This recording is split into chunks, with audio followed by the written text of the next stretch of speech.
itu apa yang di depan di meja saya ini, saya sebut aja dulu Pak Denny, integrity. Saya silakan, apa kepentingan hukum saudara, atau ibaratnya kalau judicial review, apa kerugian konstitusional saudara itu dengan persoalan etika ini? Apa saudara sebagai caleg atau sebagai lawyer, apa sebagai profesor? Ini kan campur aduk nih, bagaimana? Silakan. Baik, Yang Mulia Ketua Majelis Kehormatan Mahkamah Konstitusi serta seluruh hadirin yang saya hormati, mudah-mudahan suara saya terdengar. Izinkan kami menyampaikan, Yang Mulia, tentu dalam peraturan MK-nya dikatakan perseorangan, kami mewakili perseorangan saja, Yang Mulia, yang memiliki kepentingan langsung. Sedikit, Yang Mulia, mohon diberi kesempatan. Tentu kami punya latar belakang sebagai pengajar hukum tata negara, advokat, juga pernah punya lembaga yang bergerak di bidang concern di bidang praktik mafia hukum atau mafia peradilan. Kami pernah aktif di Indonesian Court Monitoring. Kami juga pernah mendapat amanah untuk menjadi sekretaris Satuan Tugas Pemberantasan Mafia Hukum. Poinnya apa? Poinnya kami selama ini selalu punya concern atau perhatian dengan prinsip independensi kekuasaan kehakiman kita agar tidak diintervensi dengan mudah oleh dua tadi yang Ketua sampaikan, kekayaan dan kekuasaan. Dan selain itu, Yang Mulia, kami pada saat yang sama sedang menjalani pemeriksaan dugaan pelanggaran etik yang dilaporkan oleh Mahkamah Konstitusi kepada Kongres Advokat Indonesia.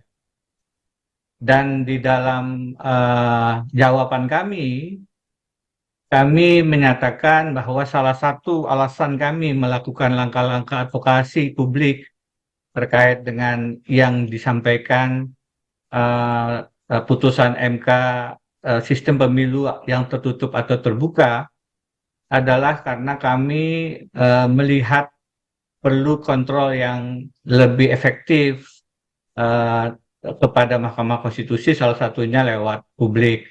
Dan dalam jawaban itu kami juga menyampaikan concern kami terhadap dugaan pelanggaran etika terkait pemeriksaan perkara syarat umur capres dan cawapres. Jadi kami punya kepentingan, Yang Mulia, untuk menguatkan jawaban itu, untuk menguatkan bahwa apa yang kami sampaikan dalam jawaban kami dalam pemeriksaan kode etik itu punya dasar.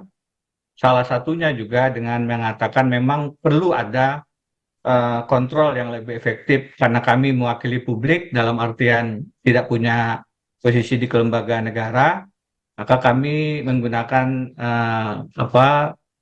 kesempatan untuk menyampaikan aduan ini sebagai salah satu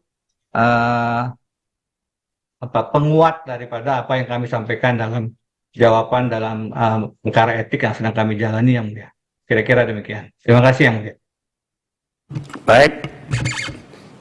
Cuma kan kita ini banyak status ini ya.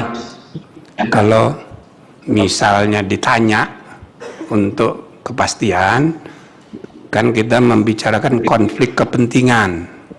Saya juga dipersoalkan orang ini, saya kan anggota DPD, anggota MPR. Makanya saya semula nggak bersedia ini. Cuma saya diyakinkan nggak ada konflik kepentingan karena Pak Jimli tidak nyalon lagi untuk pemilu yang akan datang. Saya sudah tobat masuk DPD itu. Jadi saya bilang DPD ini sebaiknya kita bubarkan saja nih, ya kan?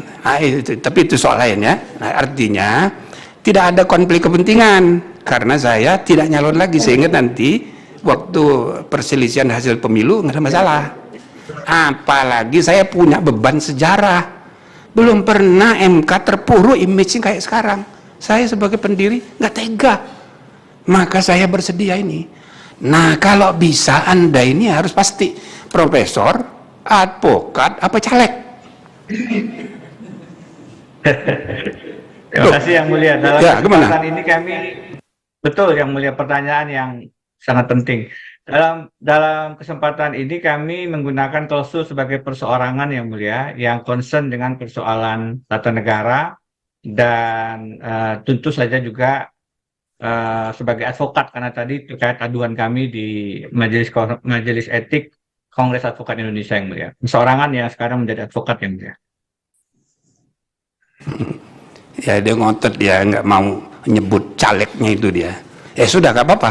Yang penting perorangan warga negara bernama Profesor Denny Indrayana, ya kan, mengajukan laporan mengenai dugaan pelanggaran kode etik. Walaupun nanti di statusnya itu kan bisa dijelaskan who is who-nya.